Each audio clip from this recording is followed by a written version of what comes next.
Hello అండి, నమస్తే. ఇప్పుడు మాట్లాడే టాపిక్ వచ్చేసి డిఫెన్స్ మినిస్టర్ నుంచి ఒక క్లియర్ కట్ అడ్వైజరీ నోటీస్ అయితే బయటికి రావడం అయితే జరిగింది. సో మీడియా ఛానల్స్కి, తర్వాత సోషల్ మీడియా యూజర్స్కి చాలా క్లియర్ కట్ నోటిఫికేషన్ వచ్చింది. ఎలాంటి వార్తలు కానీ ప్రసారాలు చేసే క్రమంలో, లేకపోతే ఎలాంటి పోస్టులు పెట్టే క్రమంలో చాలా సెన్సిటివ్గా చాలా రెస్పాన్సిబుల్గా నేషనల్ ఇంట్రెస్ట్ని దృష్టిలో పెట్టుకొని పోస్టులు కానీ, లేకపోతే మీడియా కథనాలు కానీ, లేకపోతే యూట్యూబ్ ఛానల్లో వచ్చే వార్తలు కానీ చాలా క్లియర్గా నేషనల్ ఇంట్రెస్ట్ని దృష్టిలో పెట్టుకొని నేషనల్ ఇంట్రెస్ట్లకు విఘాతం కలగకుండా మీడియా పనిచేయాల్సిన అవసరం ఉంది. అండ్ ఈ క్రమంలో లైవ్ కవరేజ్ విషయంలో మాత్రం చాలా క్లియర్గా మీడియా ఛానల్స్కి చాలా క్లియర్ ఇన్స్ట్రక్షన్స్ అయితే ఇవ్వడం అయితే జరిగింది. ఈ ఇన్స్ట్రక్షన్స్ టీవీ ఛానల్స్కి ఇచ్చినటువంటి ఇన్స్ట్రక్షన్స్ ఏవైతే ఉందో, దేశంలో గత 3 రోజులుగా జరుగుతున్నటువంటి ఇండియా పాకిస్తాన్ మధ్య జరుగుతున్న పోస్ట్ ఆపరేషన్ సింధూర్ ఎక్సర్సైజ్ తర్వాత బోర్డర్ ఎస్కలేషన్స్ అవనివ్వండి, బోర్డర్ దగ్గర జరుగుతున్న ఉద్రిక్త వాతావరణాలు అవనివ్వండి, వీటి దృష్ట్యా మీడియా ఛానల్స్ వాళ్ళు, social media users as well as YouTubers ఎవరికి తోచింది వాళ్ళు క్రాస్ చెక్ చేసుకోకుండా, అథెంటిక్ ఇన్ఫర్మేషన్ లేకుండా చేస్తున్నారనే ఉదంతంతో మినిస్ట్రీ ఆఫ్ డిఫెన్స్ నుంచి క్లియర్ ఇన్స్ట్రక్షన్ రావడం అయితే జరిగింది. ఈ ఇన్స్ట్రక్షన్ రూల్ 6(1)P కింద కేబుల్ టెలివిజన్ నెట్వర్క్ రూల్స్ ఏవైతే ఉన్నాయో ఆ రూల్ని అమెండ్మెంట్ చేశారు 2021లో. ఆ రూల్స్ కింద ఈ టీవీ ఛానల్స్కి, తర్వాత మీడియా హౌసెస్కి, తర్వాత YouTube channels, social media users as well as ఎవరైతే మీడియా విభాగంలో పనిచేస్తున్నా వీళ్ళందరికీ చాలా క్లియర్గా నోటిఫికేషన్ ఇవ్వడం అయితే జరిగింది.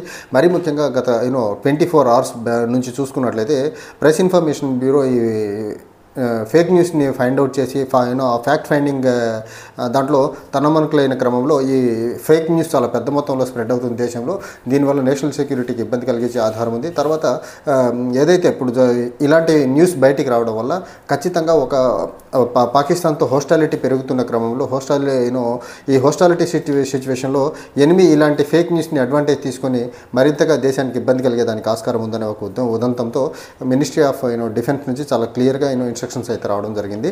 జనరల్గా ఈ ఇన్ఫర్మేషన్ వచ్చేదానికి కూడా ఇంకొక రీజన్ మినిస్ట్రీ నుంచి వచ్చిన సర్క్యులర్లో చెప్పింది ఏంటంటే, ఇంతకుముందు బాంబే 2011 అటాక్స్ అవ్వనివ్వండి, అంతకుముందు జరిగినటువంటి కార్గిల్ వార్ అవనివ్వండి, లేకపోతే కార్గిల్ వార్ కంటే ముందు కాందహార్ ఫ్లైట్ హైజాక్ అవనివ్వండి, ఈ 3 ఇన్సిడెంట్స్ జరిగినప్పుడు మీడియా మీద కంట్రోల్, లేకపోతే మీడియాకు క్లియర్గా గైడ్లైన్స్ ఇవ్వకపోవడం వల్ల చాలా పెద్ద మొత్తంలో మిస్ఇన్ఫర్మేషన్ పాస్ అవ్వడం వల్ల దీన్ని శత్రు దేశాలు, లేకపోతే శత్రువులు చాలా అడ్వాంటేజ్గా తీసుకుని దేశాన్ని కొంచెం ఎక్కువ డ్యామేజ్ చేసే ప్రయత్నం చేశారు. సో అలాంటి డ్యామేజ్ ఈ పర్టికులర్ ఇన్సిడెంట్లో, ఈ పర్టికులర్ ఆస్పెక్ట్లో, ఈ జంక్షన్లో జరగకూడదనే ఒక ఉద్దేశంతో ఈ మీడియాకి చాలా క్లియర్గా ఇన్స్ట్రక్షన్స్ ఇవ్వడం జరుగుతుందని చెప్పే ప్రయత్నం అయితే చేశారు. తర్వాత ఇలాంటి మీడియా మీద ఒక పార్టీ దాన్ని ఏమంటారు, శాంక్షన్స్ అనండి, లేకపోతే మీడియా మీద ఒక రకమైన మీడియాని కట్టెలు చేసే విధానం అనివ్వండి, వాట్ ఎవర్ ద రీజన్, మనం ఏం చెప్పాలనేది కొంచెం పక్కన పెడితే, ఇలాంటి ఇన్సిడెంట్ ఎప్పుడు జరిగిందంటే 1970sలో ఇందిరాగాంధీ గారు ఎమర్జెన్సీ విధించిన క్రమంలో మీడియా వాళ్ళు ఇష్టం వచ్చినట్టు వార్తలు రాస్తున్న క్రమంలో ఆ వార్తలు ఇష్టం వచ్చినట్టు వార్తలు రాసే విధానాన్ని కట్టడి చేసేదానికి ఇందిరాగాంధీ గారు అప్పుడు మీడియా మీదకి ఒక గ్యాగ్ విధించే ప్రయత్నం చేశారు. ఆ గ్యాగ్ యాక్ట్ని తీసుకొచ్చారు. సేమ్ అదే వేలో ఇందిరాగాంధీ గారు ఎమర్జెన్సీ టైంలో ఏదైతే చేశారో, ఇప్పుడు భారతదేశంలో నరేంద్ర మోదీ ప్రభుత్వంలో ఉన్నటువంటి డిఫెన్స్ మినిస్ట్రీ కూడా మీడియా మీద ఈ కొంచెం ఆంక్షన్స్ విధించిన విధానం ఏదైతే ఉందో, ఈ శాంక్షన్స్ని మాత్రం చాలా పెద్ద 1970sలో ఇందిరాగాంధీ గారు ఎమర్జెన్సీ విధించిన టైంలో మీడియా మీద ఎలాంటి రిస్ట్రిక్షన్స్ పెట్టారో సిమిలర్ రిస్ట్రిక్షన్సే పెట్టే ప్రయత్నం అయితే చేస్తున్నారని చాలా క్లియర్గా అర్థమవచ్చు. ఇది కంప్లీట్గా మినిస్ట్రీ ఆఫ్ డిఫెన్స్ చెప్తున్న మాట ఏంటంటే, నేషనల్ సెక్యూరిటీ విషయంలో మీడియా వాళ్ళందరూ అండ్ ఇంక్లూడింగ్ సిటిజన్స్ కూడా రెస్పాన్సిబుల్గా బిహేవ్ చేయాలని ఒక స్టేట్మెంట్ అయితే ఇవ్వడం జరిగింది. సోషల్ మీడియా యూజర్స్ విషయంలో చాలా పెద్ద మొత్తంలో చాలా నెగిటివ్ న్యూస్ స్ప్రెడ్ అవుతుంది. దీన్ని కంట్రోల్ చేయాల్సిన బాధ్యత ప్రతి ఒక్కరి మీద ఉందని చెప్పే ప్రయత్నం అయితే చేశారు. నిజంగా కొంతమంది సోషల్ మీడియాలో వ్యూస్ కోసం వాళ్ళు ఇష్టం వచ్చినట్టు మాట్లాడే విధానం కూడా చాలా పెద్ద మొత్తంలో జరుగుతుంది గత 2-3 రోజులుగా చూసుకున్నట్లయితే. అండ్ ఇలాంటి ఈ పర్టికులర్ కండిషన్స్లో ఈ నేషనల్ సెక్యూరిటీని మైండ్లో పెట్టుకొని అందరూ బిహేవ్ చేయాలి.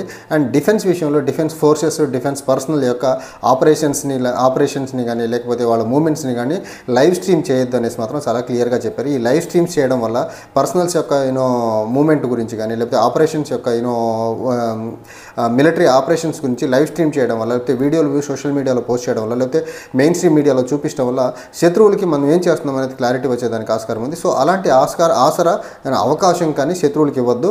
సో ఈ విషయంలో మాత్రం చాలా క్లియర్గా మిలిటరీ ఆపరేషన్స్ అవనివ్వండి, లేకపోతే ఆర్మ్డ్ ఫోర్సెస్ యొక్క మూమెంట్స్ అవనివ్వండి, ఇవి ఎట్టి పరిస్థితుల్లో మీడియాలో బయటికి రాకుండా కట్టడి చేయాల్సిన బాధ్యత మీడియా హౌసెస్ మీద, సోషల్ మీడియా యూజర్స్ మీద ఉందని చాలా క్లియర్గా చెప్పే ప్రయత్నం అయితే చేశారు. తర్వాత అసలు రియల్ టైం కవరేజ్ అనేది మాత్రం ఏ టెలివిజన్ ఛానల్ కూడా ఇవ్వద్దని చాలా క్లియర్గా చెప్పే ప్రయత్నం అయితే చేశారు. ఈ రియల్ టైం కవరేజ్ వల్ల మంచి జరిగేది తక్కువ, దానికంటే చెడు ఎక్కువ జరిగేదానికి ఆస్కారం ఉంది. So real time coverage military operations గురించి ఎట్టి పరిస్థితుల్లో ఇవ్వద్దు, మరి ముఖ్యంగా డిఫెన్స్ ఆపరేషన్స్ గురించి ఇవ్వద్దని చెప్పే ప్రయత్నం అయితే చేశారు. తర్వాత ప్రీమెచ్యూర్గా లేకపోతే రాంగ్ ఇన్ఫర్మేషన్ని టీఆర్పీ కోసం మీడియా కానీ అత్యుత్సాహం ప్రదర్శించగలిగితే దానివల్ల నేషనల్ సెక్యూరిటీ డేంజర్లో పడేదానికి ఆస్కారం ఉందని చెప్పే ప్రయత్నం అయితే చేశారు. నిజంగా కొన్ని మీడియా హౌసెస్ నిజంగా టీఆర్పీ కోసం వాళ్ళు చేసేటువంటి ఓవర్ ఎక్సైట్మెంట్ ఏదైతే ఉందో దాని వాళ్ళకు నేషనల్ ఇంట్రెస్ట్ అనే దానికంటే మా ఛానల్లో ఈ న్యూస్ ముందు వచ్చింది, మా ఛానల్ దీన్ని ముందు టెలికాస్ట్ చేసింది, మా ఛానల్ దీన్ని ముందు పబ్లిష్ చేసిందని చెప్పుకొని డబ్బాలు కొట్టుకునే ప్రయత్నంలో భాగంగా, లేకపోతే ఎక్కువ మంది వ్యూవర్స్ యొక్క అటెన్షన్ని తీసుకొచ్చే ప్రయత్నంలో భాగంగా ఇలాంటివి జరుగుతుంటాయి. కాబట్టి దీనికి real time coverage, real time కవరేజ్ని మాత్రం ఎట్టి పరిస్థితుల్లో కట్టడి చేయాలని చెప్పే ప్రయత్నం అయితే చేశారు. సో ఈ రియల్ టైమ్ కవరేజ్ వల్ల జరిగేటువంటి ఇంకో అనర్థం ఏంటంటే effectiveness as well as safety of the personals. Military operations యొక్క ఎఫెక్టివ్నెస్ దెబ్బతినేదానికి ఆస్కారం ఉంటుంది, తర్వాత మిలిటరీ పర్సనల్స్ యొక్క సేఫ్టీ దెబ్బతినేదానికి ఆస్కారం ఉంటుంది. కాబట్టి వీటన్నిటిని కట్టడి చేయాల్సిన బాధ్యత మీడియా మీద ఉంది. ఈ టైంలో మీడియా చాలా రెస్పాన్సిబుల్గా బిహేవ్ చేయాలని మాత్రం మినిస్ట్రీ ఆఫ్ డిఫెన్స్ నుంచి చాలా క్లియర్ సర్క్యులేషన్ అయితే రావడం జరిగింది. చూడాలి మన మీడియా వాళ్ళు, మన సోషల్ మీడియా యూజర్స్ ఎంత రెస్పాన్సిబుల్గా ఉంటారో. Thank you.